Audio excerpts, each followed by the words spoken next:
হেই ছোট্ট ভাই ব্রাদার, কী অবস্থা সবার? আশা করি সবাই ভালো আছো। অঙ্কের ভয় এবার হবে জয়, তাই তো আবারও চলে আসলাম তোমাদের ষষ্ঠ শ্রেণীর আরও একটি অঙ্ক নিয়ে। পৃষ্ঠা নাম্বার 83 যদি লক্ষ্য করো তাহলে দেখবা যে অনুশীলনী 4.1 আছে। মূলত এটা হচ্ছে আমাদের বীজগণিতিক অধ্যায়। ওকে, সো 3 পর্যন্ত কিন্তু আমরা আগের ক্লাসে শেষ করে ফেলেছি। আজকে আমরা 4 নম্বর থেকে শুরু করব। তুমি যদি দেখে না থাকো তাহলে চলে যেতে পারো আমার চ্যানেলের প্লেলিস্টে, সেখানে কিন্তু একদম সব অঙ্কগুলো সিরিয়াল বাই সিরিয়াল দেওয়া আছে একদম প্রথম থেকে। ওকে, আশা করি তোমাদের অনেক উপকার হবে। এখন দেখো, আমরা যদি 4 নম্বর অঙ্কটা দেখি, এখানে কি বলছে? 4 নম্বর অঙ্কটাতে আমাদের এখানে বলছে যে রাশির পদ সংখ্যা নির্ণয় করো। অর্থাৎ এই যে রাশি, বীজগণিতিক রাশি রয়েছে প্রত্যেকটাতে, এটা কয়টা পদ আছে সেটা আমাদের বের করতে হবে। সো আমি তোমাদেরকে আগেও বলেছি, আগের ক্লাসেও কিন্তু যদি করে থাকো তাহলে জানবো। আমরা বলেছি পদ সংখ্যা আমরা কী দিয়ে দেখবো? শুধু প্লাস এবং মাইনাসকে ভাগ করব। ঠিক আছে, ভাগ করব প্লাস আর মাইনাস দিয়ে। তাহলে দেখো তো, এইখানে প্লাস আর মাইনাসের কোনো চিহ্ন আছে? নাই তো, শুধু একটা আছে। তার মানে 1 নম্বরে আমাদের কয়টা পদ আছে? একটাই। তাহলে রাশির পদ সংখ্যা নির্ণয় করো। তাহলে 1 নম্বরে আমরা লিখতে পারি কি? প্রথমটায় কয়টা পদ আছে? একটি পদ আছে, একটি পদ আছে। বা আমরা সরাসরি লিখতে পারি পদ সংখ্যা একটি। ঠিক আছে, আচ্ছা, এইটা যদি আমরা লক্ষ্য করি তাহলে দেখো তো, এই যে এইটা একটা, মাঝখানে যোগ আছে, এটা বাদ দেবো। ঠিক আছে, মানে এখানে ব্রেক দেবো। তারপর এখানে বি আছে, তারপর এটা একটা। তার মানে কয়টা হলো? এখানে একটা, এখানে একটা, কয়টা? দুইটা। তার মানে 2 নম্বরে আমরা কি লিখবো? দেখো তো, কয়টা পদ আছে? 2টি পদ আছে, 2টি পদ আছে 2 নম্বরে। ওকে, 3 নম্বর যদি আমরা লক্ষ্য করি তাহলে দেখো, আমরা কি বলছি? প্লাস আর মাইনাস, অর্থাৎ যোগ আর বিয়োগ দিয়ে ভাগ করব। তাহলে এখান থেকে আমরা শুরু করবো এই পর্যন্ত। এখানে যদি মাইনাস আছে সাইড দেবো, তাহলে এখানে একটা পদ। এখান থেকে এখানে একটা পদ, কারণ এখানে প্লাস আছে যেহেতু। আবার এখানে একটা পদ। তাহলে এখানে কয়টা পদ আছে? 3টি পদ আছে। তাহলে সেমভাবে আমরা লিখে ফেলবো। এই অঙ্ক বীজগণিত অঙ্কের মতো কিন্তু এত ইজি অঙ্ক আসলে আর কিছু হয় বলে আমার জানা নাই। তাহলে দেখো, এখানে কি লিখবো? 3টি পদ আছে। ওকে, তারপরেরটা যদি আমরা লক্ষ্য করি 4 নাম্বার, এখানে কি বলছে দেখো, এখান থেকে এই পর্যন্ত একটা পদ। আচ্ছা, এখন এইখান থেকে কি শুধু এইটা পদ হবে না এইটা সহ পদ হবে? আমাকে বলো তো, কারণ এখানে তো গুণ আছে। আমরা বলছি গুণ থাকলে ভাগ করব না, গুণ বা ভাগ থাকলে শুধু যোগ আর বিয়োগ দিয়ে। ঠিক আছে, তাহলে এখান থেকে এই পর্যন্তই কি যাবে? আর একটা পদ। তবে এখানে মাইনাস আছে, এই জন্য ব্রেক দিছি। আবার কি করব? এইখান থেকে এই পর্যন্ত, যেহেতু ভাগ আছে, ভাগ থাকলেও একসাথেই নিয়ে নেব, ভাগ এবং গুণ থাকলে। ঠিক আছে, তার মানে কয়টা হলো? এইখানে একটা, এইখানে একটা, আর এইখানে একটা। কয়টা? 3টা। এখন তো খুবই ইজি, খালি দেখে দেখে কয়টা পদ আছে সেটা আমাদের লিখে দিতে হবে। 3টি পদ আছে। তারপরে এইটা যদি আমরা লক্ষ্য করি 5 নাম্বারটা, এখানে কয়টা পদ আছে? এই একটা, এখানে গুণ আছে, তাহলে এইটা সহ হবে একটা, আর এইটা সহ একটা। তাহলে কয়টা? 3টা। এখানেও সেমভাবে আমরা লিখব 3টি পদ আছে। বুঝে গেছে? সো খালি কয়টা পদ আছে দেখে আমাদের বলে দেয়া। অঙ্ক টঙ্ক কিন্তু কিছু করার এখানে কিছুই নাই। ইজি না? একদম ইজি কিন্তু। তারপরে যদি আমরা লক্ষ্য করি একটু নিচে 5 নাম্বারটা, এখন দেখো এখানে কি বলছে? 5 নাম্বার বলছে প্রত্যেক পদের সহগ নির্ণয় করো। এখন বলছিলাম সহগ মানে কি? সহগ মানে হচ্ছে সাথী বা বন্ধু। ঠিক আছে, অর্থাৎ যে সবসময় সাথে থাকে তাকে বলে কি? সহগ। যে সবসময় সাথে থাকে তাকে বলে সহগ। তার মানে এখানে সহগ নির্ণয় করতে বলছে। সো আমরা কিন্তু খুব ইজিলি সহগ নির্ণয় করে ফেলতে পারবো। 1 নাম্বারটা যদি আমরা এখানে দেখি, এখানে কি আছে? বি এর সহগ কত বলো তো? বি এর সাথে কত আছে? 6। মানে যেটা থাকবে সাথে সেটাই হচ্ছে সহগ। তার মানে এখানে বি এর সহগ, বি এর সহগ 6। সেমভাবে এগুলো সবগুলো বের করব। এখন 2 নাম্বারটা যদি আমাদের বলে এক্স এর সহগ কত, তাহলে আমরা লিখবো এক্স এর সাথে কি আছে? ওয়াই, তাহলে এক্স এর সহগ ওয়াই। আবার যদি আমাদের বলে ওয়াই সহগ কত, তাহলে ওয়াই এর সাথে আছে কি? এক্স, তাহলে আমরা কি লিখবো? ওয়াই সহগ এক্স। ওকে, সো আমরা লিখতে পারি ওয়াই এর সহগ এক্স। তারপরটা যদি লক্ষ্য করি 3 নাম্বার, এখানে দেখো কি আছে? এখানে যদি আমাদের সরাসরি বলে এ বির সহগ কত, তাহলে 7। যদি শুধু বলে বির সহগ কত, তাহলে লিখবো 7-এ। আবার যদি বলে এ এর সহগ কত, তাহলে এর সাথে কত আছে? 7 আছে, বিও আছে, তাহলে লিখবো 7 বি। জিনিসগুলো বোঝা যাচ্ছে তাই না? দেখো, তাহলে এখন সরাসরি আমরা যদি বর্ণের এটা বের করি এ বি, তাহলে আমরা এখানে লিখবো এ বি এর সহগ কত আছে আমাদের? 7। এ বির সাথে 7 আছে, 7। এখন দেখো তার পরেরটাই কিন্তু 2টা করে আছে, তাই না? তাহলে এক্স এর সহগ আছে এখানে কত? 2, এবং এ বির সহগ কত? 5। সেইভাবে আমরা লিখে দেবো, যেহেতু 2টা পদ আছে এখানে, কোনো সমস্যা নেই। আমরা লিখবো এক্স এর সহগ কত? 2। এই যে এক্সের সাথে 2 আছে, সহগ মানে বলছি যেটা সাথে থাকে, সহগ মানেই সাথী। ঠিক আছে, বা বন্ধু। তার মানে এখানে আমাদের কি আছে? এক্সের সাথে 2 আছে, তাহলে এই জন্য লিখলাম এক্সের সহগ কত? 2। এবং যেহেতু আর একটা আছে এই জন্য, এবং এখানে এ বির সহগ কত? 5, তাহলে আমরা লিখবো এ বি এর সহগ কত 5 হয়ে গেল। ইজি না? একদম ইজি কিন্তু। এটা যদি দেখি 5 নাম্বারটা, দেখো তো আমাদের কি বলছে, সেমভাবে এক্সের সহগ তাহলে কত হবে 2, ওয়াই সহগ 8, লিখতে পারবো না, এভাবে লিখে দেবা। এখানে কত আছে দেখো তো, ওয়াই সহগ কত আছে 14 বা 14 এবং জেটের সহগ কত আছে 4, -4। ঠিক আছে, এই যে মাইনাস যদি থাকে কোনো চিহ্নর আগে তাহলে কিন্তু মাইনাস অবশ্যই দিতে হবে। কোনো সংখ্যা যোগ নাকি বিয়োগ সেটা আমরা চিনতে পারি কি করে, তার সামনের চিহ্ন দেখে, অর্থাৎ যোগ নাকি বিয়োগ। ঠিক আছে, ধনাত্মক নাকি ঋণাত্মক সেটা চেনা যায় কি করে, তার সামনের চিহ্ন দেখে। তার সামনে যদি প্লাস থাকে তার মানে সে ধনাত্মক, আর যদি বিয়োগ থাকে সে ঋণাত্মক। ঠিক আছে, অর্থাৎ বিয়োগ থাকলে কিন্তু অবশ্যই দিতেই হবে। যেমন এখানে যদি আমরা লক্ষ্য করি এইটা দেখো, তাহলে আমরা এখানে কি লিখব, ওয়াইয়ের সহগ, ওয়াইয়ের সহগ কত আছে 14 এবং এখানে কি আছে জেড আছে, তাহলে জেড এর সহগ, এখানে জেড এর সহগ কত হবে বলো তো, 4 হবে না কিন্তু -4 হবে, কারণ এই যে সামনে মাইনাস আছে না, মাইনাস থাকলে অবশ্যই মাইনাস দিতে হবে। ঠিক আছে, এটাই হচ্ছে অ্যান্সার। এখন সেমভাবে এটা যদি বলি এক্স ওয়াই জেড এর সহগ কত, এক্স ওয়াই জেড এর সহগ হচ্ছে -12, 1/2, এটা হচ্ছে হাফ বলে এটাকে। ঠিক আছে, এখানে শুধু যদি বলে জেড এর সহগ কত, তাহলে -12 এক্স ওয়াই, এ পর্যন্ত।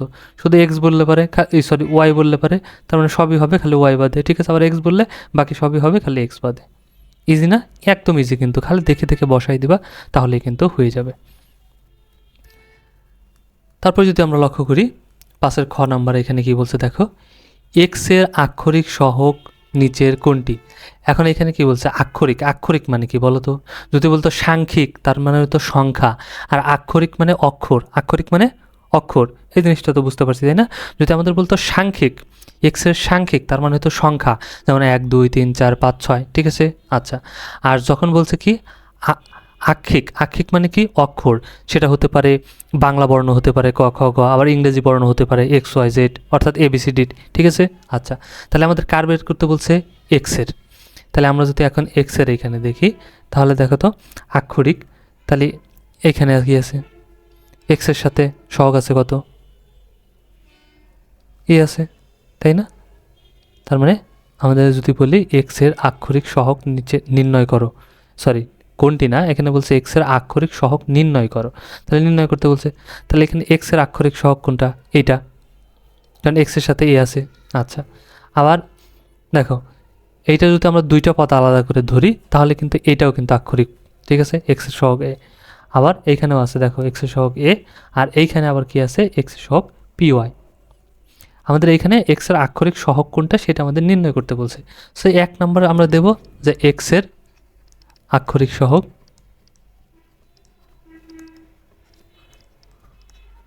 এক্সের আক্ষরিক সহগ 1 নম্বরে কত আছে এ। ঠিক আছে, সেমভাবে 2 নম্বরে কি আছে, এক্সের আক্ষরিক সহগ 2 নম্বরটাই কি আছে, 2 নম্বরটাও এ আছে, লিখবো এ। 3 নম্বরটায় যদি আমরা যাই, 3 নম্বরটাই কি আছে দেখো তো, এক্সের আক্ষরিক সহগ, এখানেও কিন্তু এ আছে, এক্সের আক্ষরিক সহগ এ।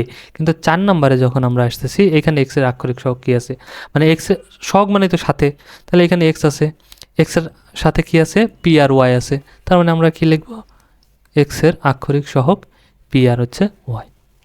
কত ইজি তাই না, একদম ইজি কিন্তু, 1 2 ছেলে পেলেও কিন্তু একবার দেখাই দিলেই পেরে যাবে।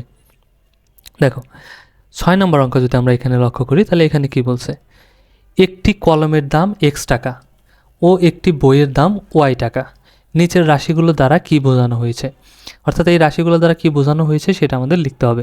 এখানে x দ্বারা বোঝাইছে কলমের দাম, আর y দ্বারা বোঝাইছে বইয়ের দাম, তার মানে এক্সটা হচ্ছে কলম আর ওয়াইটা হচ্ছে বই, মানে বইয়ের দাম আর কি। ঠিক আছে, তাহলে এখানে আছে 3y, 3y দ্বারা এখানে কি বোঝাইছে বলো তো, 3টি বই, y দ্বারা বই, তার মানে 3y মানে কি বোঝাইছে, 1 নম্বরটা যদি আমরা লিখি তাহলে এখানে আছে 3টি বইয়ের দাম, 3টি বইয়ের দাম।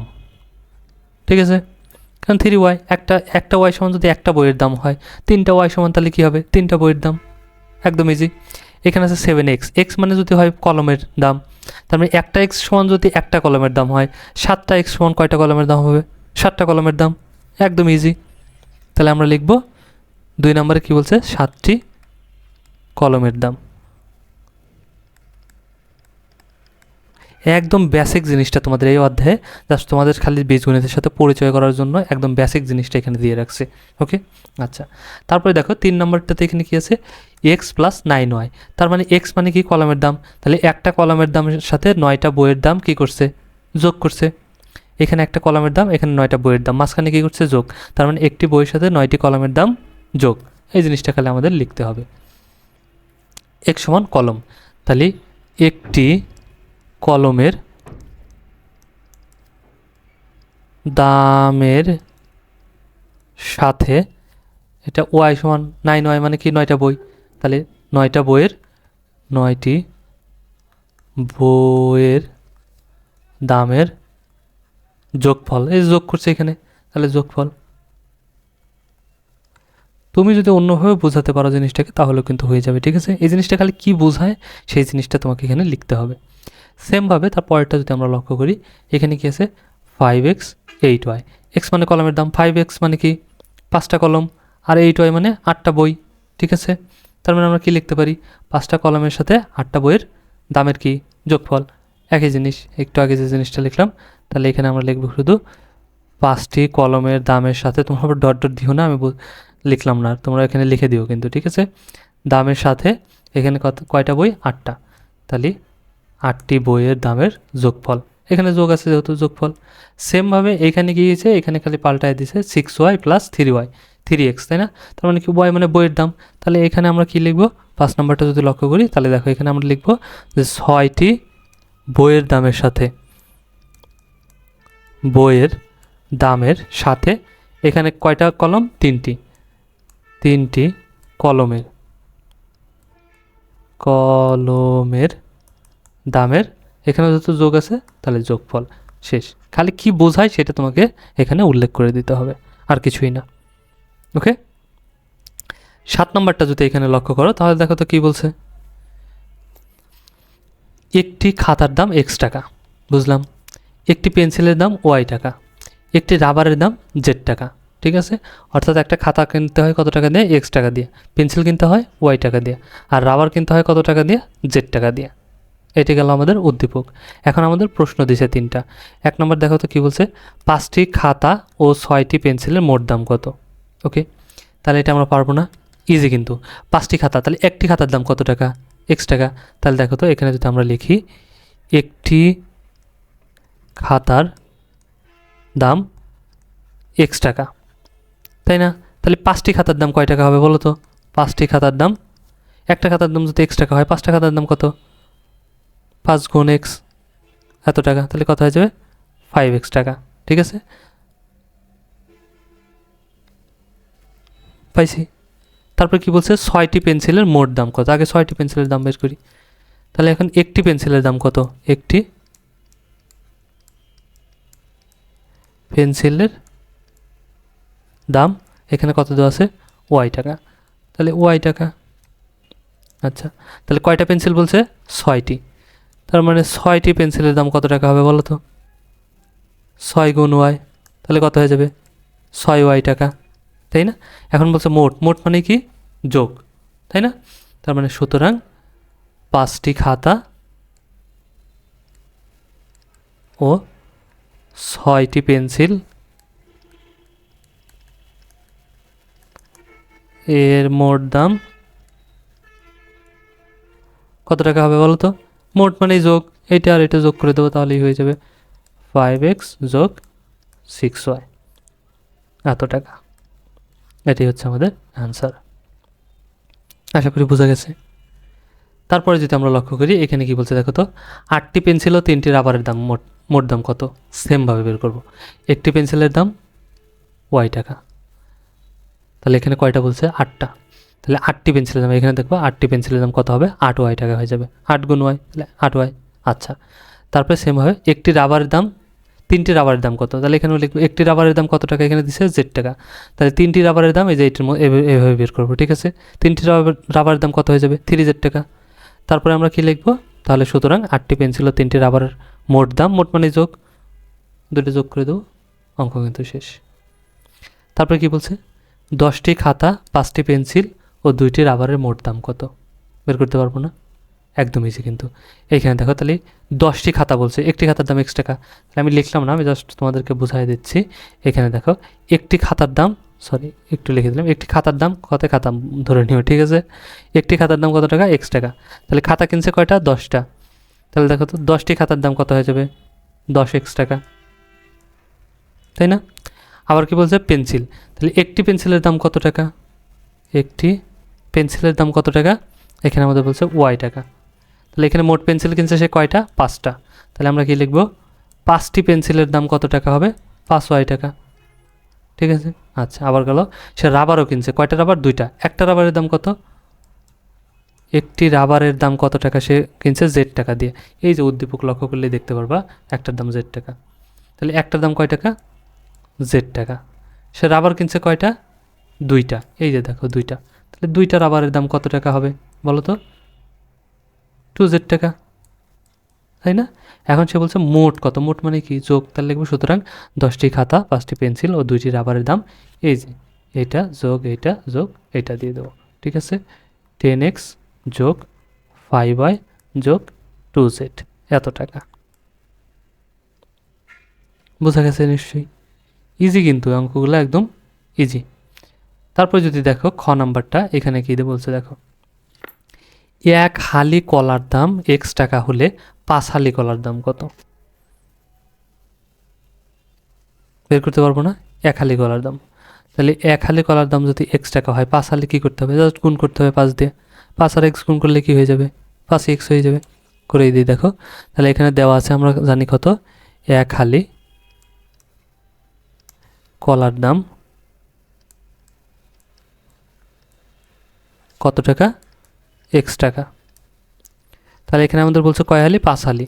তাহলে সুতরাং 5 হালি কলার দাম কত টাকা হয়ে যাবে, 5x টাকা। এটাই আমাদের অ্যান্সার। আর এটা যদি এভাবে না দেখাইতে চাও, আর একটা করে দিতে চাও, কোনো সমস্যা নেই, এখানে খালি তুমি গুণ দেখাই দিতে পারো যে 5 গুণ x এত টাকা। তাহলে 5 আর x গুণ করলে কত হয়ে যায়, 5xই হয়ে যায় এত টাকা, ওকে। আর তুমি এই বীজগণিতে সবসময় কী করবা, এখানে দেখো ইংরেজিতে লিখবা, ঠিক আছে। বীজগণিতে সবসময় বর্ণগুলো ইংরেজি হয়, আমি যদিও বাংলা লিখে ফেলছি সেজন্য সরি, তোমরা ইংরেজি লিখে ফেলবা। তাহলে এত টাকা শেষ। এখন দেখো তো এখানে কি বলছে, 12টি কলার দাম কত, 12টি কলার দাম বের করতে পারবো না। এখানে কিন্তু একটু জাস্ট তোমাদের একটু কী বলে এটাকে, ট্রিক খাটাইছে এখানে। দেখো এখানে বলছে 1 হালি কলার দাম কত টাকা, x টাকা। 1 হালি মানে কয়টা আমরা জানি, 1 হালি মানে 4টা। তাহলে যদি 4টার দাম x টাকা হয়, একটার দাম কয় টাকা হবে সেটা আমাদের বের করে নিতে হবে। তারপরে 12টার দাম কিন্তু খুব ইজিলি আমরা বের করে ফেলতে পারবো, ওকে। চলো আমি তোমাদেরকে দেখাই। আমরা জানি এখানে দেখো 2 নম্বর যদি আমরা করি, তাহলে আমরা জানি 1 হালি সমান কয়টা, 1 হালি সমান হচ্ছে 4টি, তাই না। তার মানে এখানে 4টি কলার দাম, যেহেতু বলছি 1 হালির দাম x টাকা, তার মানে আমরা কি লিখতে পারি, 4টি কলার দাম, তাই না। যে 4টি কলার দাম কত টাকা, x টাকা। তাহলে একটি কলার দাম কত, একটি কলার দাম সমান কী হয়ে যাবে, ভাগ হয়ে যাবে। যখনই ঐকিক নিয়মে আমরা কি করব, এই উপরের থেকে নিচেরটা ছোট হয়ে যায়, তখনই কি করতে হয়, ভাগ করতে হয়। তাহলে এইটা থাকবে, এখানে যেটা থাকে সেটা উপরে, আর এইখানে যেটা থাকে সেটা সে নিচে, এত টাকা। এখন আমাদের মোট কয়টা কলার দাম বের করতে বলছে, 12টি, তাই না। তাহলে সুতরাং 12টি কলার দাম কত হয়ে যাবে, এই একের চাইতে এখন 12, এই 12 এখন কোথায় যাবে, উপরে গুণ হয়ে যাবে, আর গুণ হলে উপরে, ঠিক আছে। তার মানে দেখো x গুণ 12 নিচে হচ্ছে 4 টাকা। তাহলে 12 আর x গুণ করলে কত হয়ে যাবে, 12x, আর নিচে কত, 4। এটাই হচ্ছে এত টাকা। তাহলে এখানে আমাদের কত হয়ে গেল, 12টি কলার দাম কত টাকা, এত টাকা। চাইলে আমরা এটাকে কি করতে পারি, যদি লঘিষ্ঠ করা যায় তাহলে কি করব, লঘিষ্ঠ করে দেবো, ঠিক আছে। এইখান থেকে সরাসরি আমরা দেখো লঘিষ্ঠ করতে পারি, এ লাইন না করে সরাসরি লঘিষ্ঠ করতে পারি। 4 অক্ষে 4, 3 4 12, নিচে কিছুই বসলো না, উপরে কত বসলো, 3 আর x, তার মানে কত টাকা, 3x টাকা। এটাই হচ্ছে আমাদের অ্যান্সার। ইজি না, এখানে কঠিন কিছুই নাই কিন্তু, ওকে, একদম ইজি। তারপরে দেখো এই অধ্যায়ের লাস্ট আছে এখানে 8 নাম্বারটা, এটাও করে দেই চলো, যেহেতু আর একটাই আছে। এখানে আমাদের কি বলছে, সঠিক উত্তরটি খাতায় লেখো। চলো এখানে দেখে কি বলছে, x এর দ্বিগুণ থেকে, দ্বিগুণ মানে কি 2, তাই না? তাহলে এক্সের দ্বিগুণ মানে 2x, দ্বিগুণ মানেই 2, তাহলে এক্সের দ্বিগুণ মানে 2x। আচ্ছা, 2x থেকে 5 বিয়োগ করলে নিচের কোনটি হয়? তার মানে 2x বিয়োগ 5 কোথায় আছে? এই যে 2x মাইনাস 5, একদম ইজি। আচ্ছা, এর 3 গুণের সাথে এর 3 গুণ মানে কি? তাহলে 3 গুণ এ, তার মানে 3a। আচ্ছা, তাহলে এর 3 গুণের সাথে মানে 3 এর সাথে এক্স এর ওয়াই গুণ, এক্স এর ওয়াই গুণ মানে কি? এক্স আর ওয়াই যদি গুণ করি কি হবে? এক্স ওয়াই হয়ে যাবে, ঠিক আছে? আচ্ছা, যোগ করলে নিচের কোনটি হয়? তার মানে এইটা যোগ এইটা, তার মানে 3a যোগ এক্স ওয়াই কোথায় আছে? দেখো তো, 3a প্লাস এক্স ওয়াই একদম ক নম্বরেই আছে। আর এখানে আমাদের কি বলছে দেখো, এ এবং সি এর গুণফল, এ আর সির গুণ কী হবে? এসি, কারণ এ গুণ সি সমান সমান কী হয়ে যাবে? এসি। তাহলে এ এবং সি এর গুণফল থেকে, ঠিক আছে, বি এবং এক্সের গুণফল, তাহলে বি এবং এক্সের গুণফল মানে কি? বি আর এক্স যদি আমরা গুণ করি তাহলে সেমভাবে বি এক্সই হয়ে যাবে। আচ্ছা, গুণফল বিয়োগ করলে, বিয়োগ মানে এর মাঝখানে খালি একটা বিয়োগ চিহ্ন হবে, এসি মাইনাস বা বিয়োগ বি এক্স, ঠিক আছে? নিচের কোনটি হয়? তাহলে কোথায় আছে? এসি বিয়োগ বি এক্স, এই যে এসি বিয়োগ বি এক্স, এটা। এই অঙ্কগুলো কিন্তু আমরা আগের ক্লাসেও করেছিলাম। ওকে, আশা করি বুঝতে পারছো। সো এই ছিল আজকের মতো, আজকের ক্লাসটা আমরা এখানেই শেষ করব। ওকে, আর ভিডিওটা ভালো লাগলে অবশ্যই একটা লাইক দিয়ে দিও, আর বন্ধুদের সাথে শেয়ার করতে কিন্তু একদমই ভুলো না। আর অবশ্যই জানিয়ে দিও কমেন্ট করে তোমার কতটুকু ভালো লাগলো বা কতটুকু বুঝতে পারছো। ওকে, দেখা হচ্ছে নেক্সট ক্লাসে, ততক্ষণ সবাই ভালো থাকো, সুস্থ থাকো, আল্লাহ হাফেজ।